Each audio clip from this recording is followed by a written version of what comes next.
Bien, entonces, en primer lugar, vamos a definir lo que significa la continuidad de una función en cierto punto. Entonces, para esto, vamos a situarnos en el contexto de un problema en el cual nos está presentando una función particionada, ¿no? Por ejemplo, vamos a tener esta situación. Vamos a encontrarnos con una función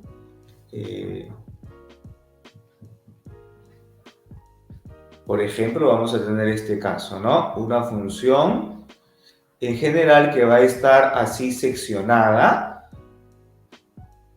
O sea, vamos a poner este caso general, ¿no? Tenemos una función f que está seccionada de esta manera, función g y función h, y vamos a tener este dominio, ¿no? De cada componente, vamos a ponerlo así, x menor que a, x mayor que a. Puede cambiar, ¿no? Sabemos que eso puede modificarse. Entonces, la pregunta central en este tipo de ejercicios es, el problema nos va a pedir que analicemos la continuidad de esta función f en este puntito de particionamiento. O sea, f es, la pregunta que vamos a plantear es, ¿será cierto que la función será continua en este puntito x igual a a?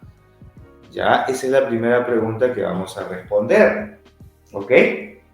Entonces vamos a poner, ¿no? La función f es continua en el punto. Este punto a no es cualquier punto, es el punto de particionamiento de la función. ¿De acuerdo? Entonces, para poder responder esa pregunta, el criterio que vamos a utilizar es el llamado condiciones de continuidad. O también se dice aplicar la definición de continuidad. ¿En qué consisten estos pasos? Bueno, es lo siguiente. Entonces, ¿cuándo decimos que estamos aplicando condiciones de continuidad? Cuando vamos a emplear estas tres condiciones, que son las siguientes. Primera condición de continuidad, nosotros tenemos, si me preguntan a mí esto, si la función es continua en el punto x igual a a, lo primero que nosotros tenemos que hacer es verificar que la función evaluada en el punto a tiene que existir. Y para esto tengo que ver que el punto A pertenezca o bien al dominio de arriba o bien al dominio de abajo, ¿cierto? Acá dice x mayor o igual que A, eso quiere decir que A pertenece al dominio que está en la función de abajo, ¿no? Entonces, por eso decimos que f evaluado en A existe. Esa condición siempre se cumple, es bien sencillo determinar ello, la evaluación tiene que existir. Esta es la primera condición que generalmente siempre se cumple. Si falla esta, aunque es bien difícil, siempre se llega a cumplir este primer requisito, entonces decimos que la función no es continua. Pero este siempre se cumple. En segundo lugar, tenemos que, esta es una parte muy importante, la parte central, tenemos que calcular el límite de esta función cuando x tiende al punto de particionamiento y este límite tiene que existir. ¿De acuerdo? Para este caso particular, que estoy observando de función particionada, ¿cómo puedo calcular este límite? Se hace aplicando los límites laterales. ¿De acuerdo? Por límites laterales. ¿Qué es lo que tenemos que calcular? Calculamos cada límite lateral. Entonces ponemos así, ¿no? El teorema es si límite lateral, calculo límite lateral por derecha, ¿cierto? Calculo límite lateral por izquierda. Y estos límites tienen que ser igualitos, ¿no es cierto? Igualitos a un valor común, un valor, por ejemplo, L. Si eso ocurre, entonces, ¿qué se concluía? Que el límite total, cuando x tiende a A, existe. Y además de que existe, diremos que es igual a ese valor L.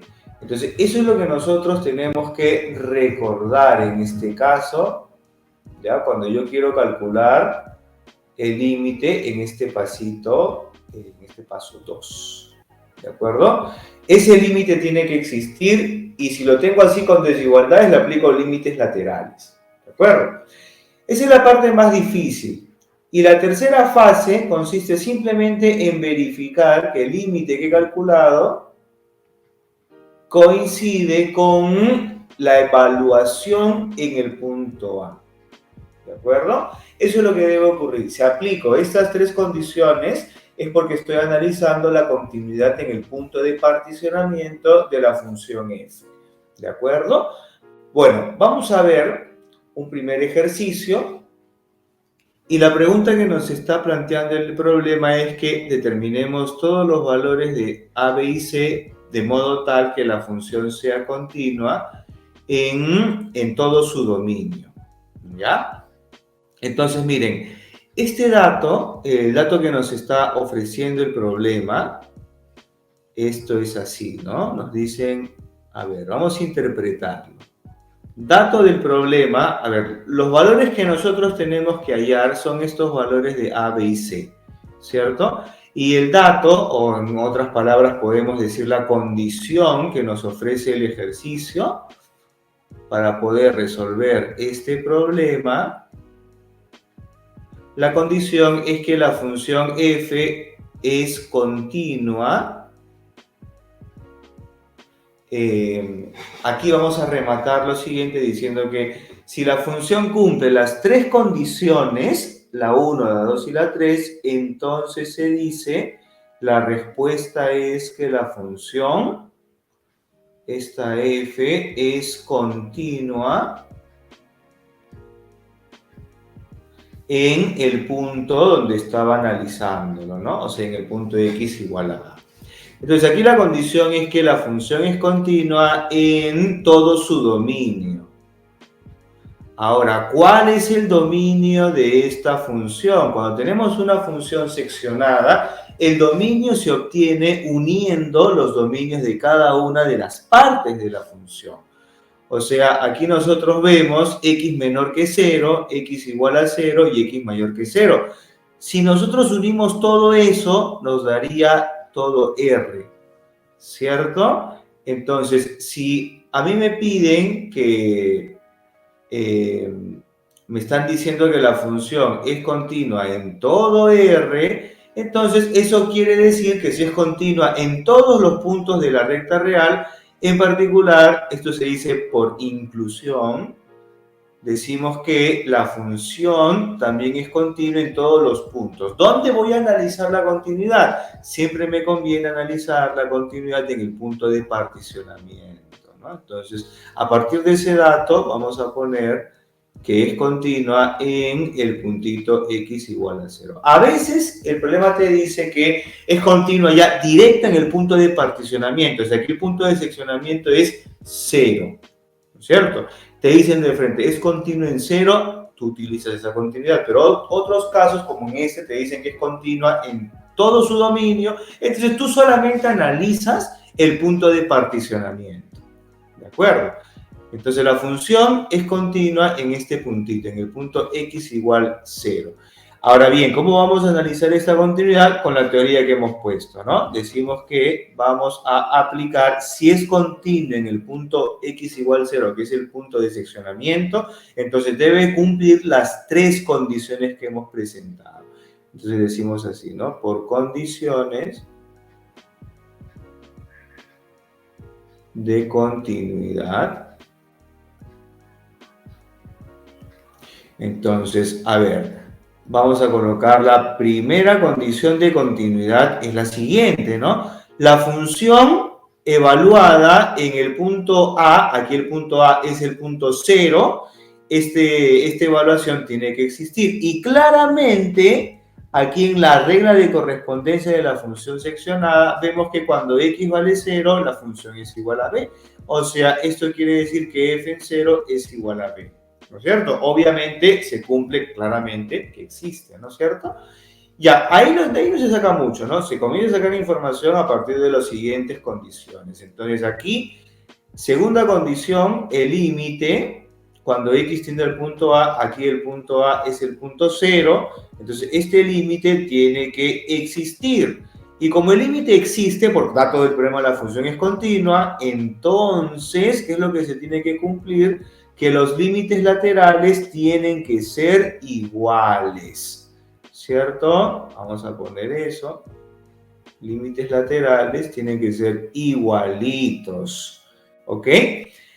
Ahora, esto es, aquí estamos viendo que estamos conectando toda la información que nos dé el problema. No es porque nos dé la gana, estamos haciendo esto, sino estamos aplicando las condiciones de continuidad utilizando el dato del problema.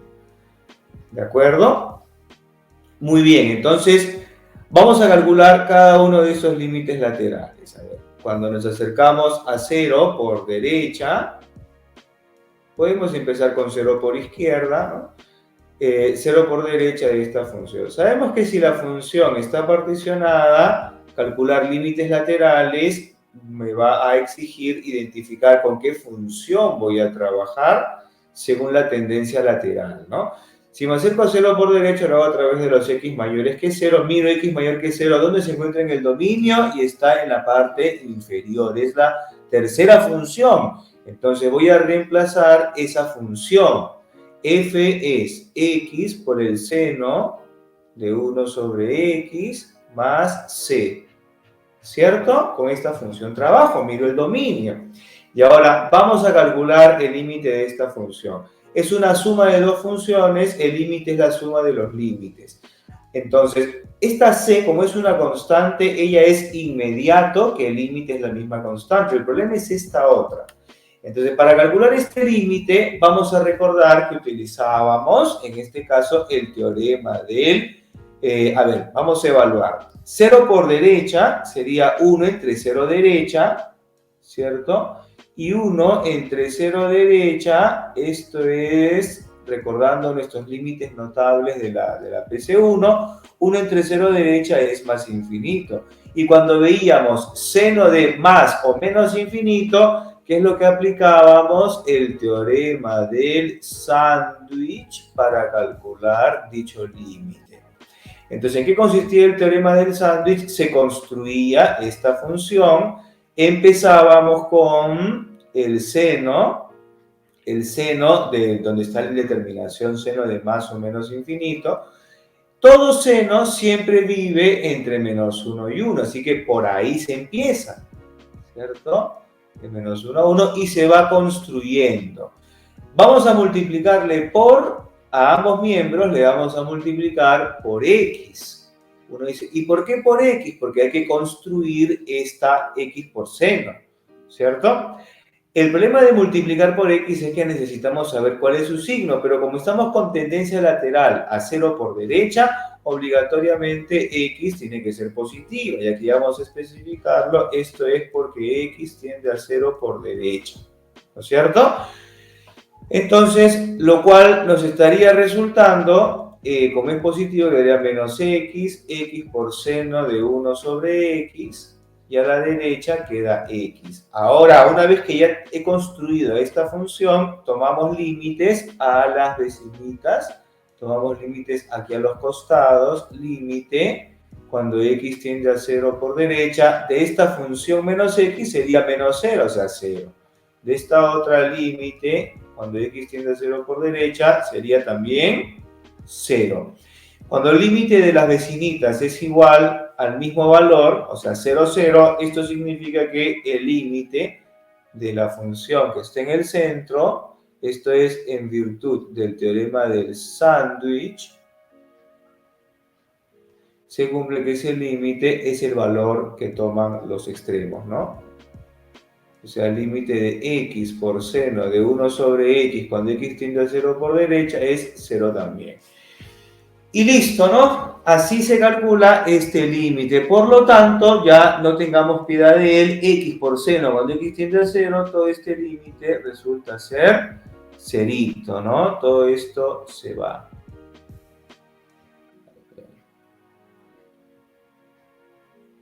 Vamos a cancelarlo entonces, ¿no? Nos queda 0. Por lo tanto, este límite lateral solamente nos estaría quedando C nada más. Este sería su valorcito, ¿no? ¿Ok?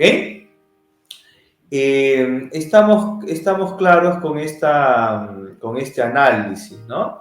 Así nosotros aplicamos este teorema del sándwich en estos casos, ¿no? O sea, acá se van a ir aplicando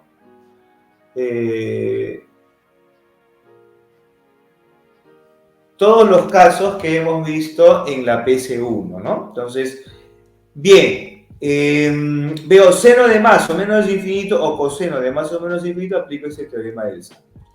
Ya tengo entonces el límite lateral por derecha, vamos a hacer lo propio con el límite lateral por izquierda. A ver, veamos, límite cuando x tiende a 0 por izquierda. Miro la tendencia lateral y esta tendencia trabaja con los x menores que 0. Entonces la función que voy a escoger es aquella cuyo dominio es x menor que 0 y es la función que está arriba, ¿cierto? Esa función reemplazo y vamos a calcular este límite, ¿ok?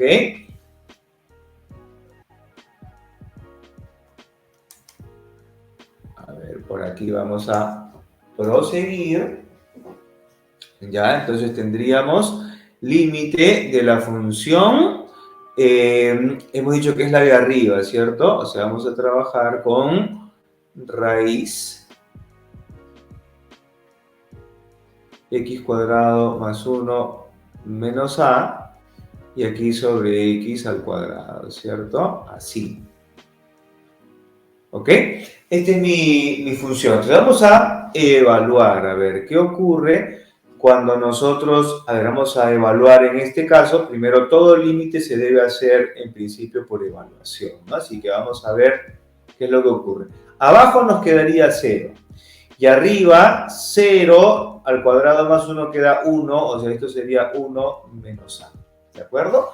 Entonces, a ver, ¿qué podemos extraer de esta primera conclusión? Si el límite nos ha quedado esta fracción y cuando el denominador o el numerador nos quedaba así 0, tendríamos que plantear que el otro elemento, que en este caso es el elemento 1 menos a, tenemos que plantear que él puede ser o bien 0 o diferente de 0, ¿no es cierto? Puede ser así. Esto lo habíamos hecho ya en la PC1, 0 o diferente de 0. Entonces, si fuese diferente de 0, ¿qué ocurriría? Tendríamos un numerito arriba, por ejemplo, 666 diferente de 0 entre 0. Y cuando tenemos este caso, el límite no existe, ¿no es cierto? Pero eso es absurdo, porque por condición del problema, como la función es continua, el límite tiene que existir. O sea, esta posibilidad diferente de 0 no se puede dar. Solamente nos quedamos con la otra. Así vamos recordando que eran las situaciones que aparecían.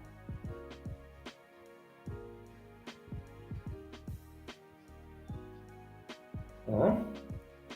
Para que todos estos casos aparecían en la PC anterior, ¿no? Entonces, por lo tanto, aquí lo que estaríamos obteniendo es que, bueno, si 1 menos a vale 0, tenemos de inmediato que a es igual a 1.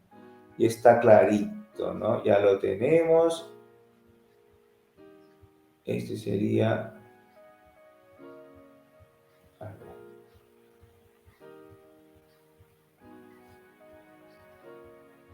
Entonces ahí tenemos nuestro primer cálculo, ¿no? A igual a 1 ya está listo.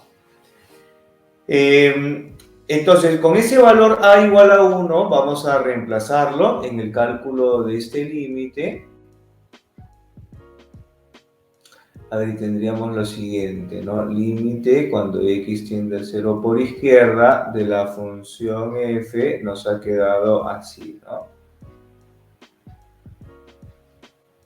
A ver, sería la raíz de x cuadrado más 1 menos a que vale 1 y todo esto entre x cuadrado, ¿cierto? Entonces, este límite me va a quedar de la forma 0 sobre 0, se ve clarito, ¿no? 1 menos 1, 0, abajo 0. Entonces, como veo raíz cuadrada, ¿qué nos dice el manual de la PC1, del cálculo de estos límites con radicales? Cuando hay raíz cuadrada, hay que multiplicar pues por la conjugada, que es así, ¿no es cierto?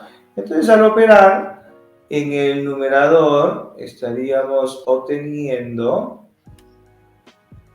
a ver, ¿qué nos quedaría? Raíz x cuadrado más 1 al cuadrado menos 1 al cuadrado. Entonces cancelamos cuadrado con esta raíz.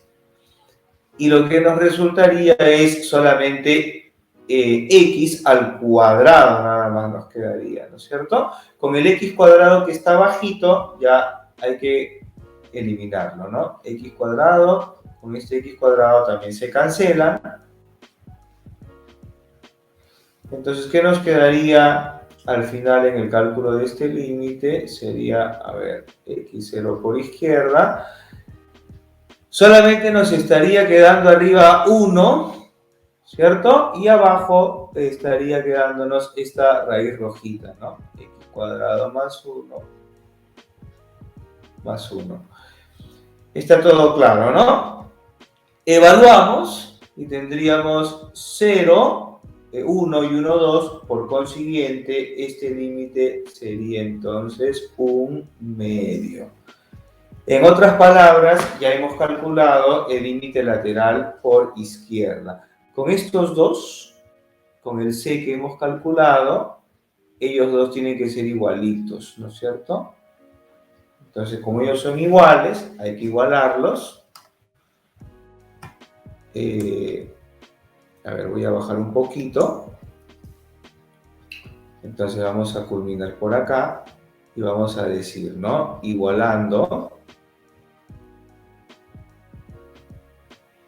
Se obtiene que este C, límite lateral por derecha, tiene que ser igual a este límite lateral por izquierda, ¿no? En otras palabras, C es igual a 1/2. ¿Cierto? Ya está, ¿no? Ya tengo el otro valor. Muy bien, hasta allí estamos aplicando la primera, la segunda condición. Tengo C, tengo A y C, me falta B. Y para calcularlo el B vamos a emplear la tercera condición de continuidad. Esto es, acuérdense que el límite que he calculado debe coincidir con la evaluación de la función en dicho punto, o sea, en el punto 0. A ver, este límite que acabamos de determinar, como por el teorema de existencia del límite, es igual a cualquiera de los dos límites laterales, ¿no?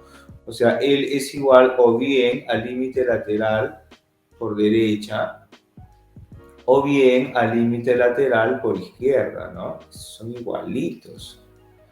Y ese límite lateral por derecha o por izquierda era igual o bien C o bien igual a 1/2, ¿no? Entonces, en otras palabras, esto sería igual a 1/2.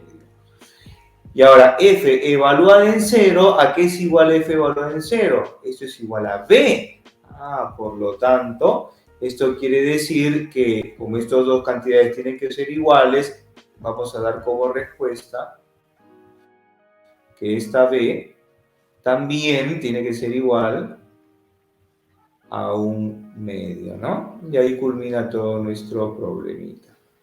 Esos son los tres valores que nos pedían calcular.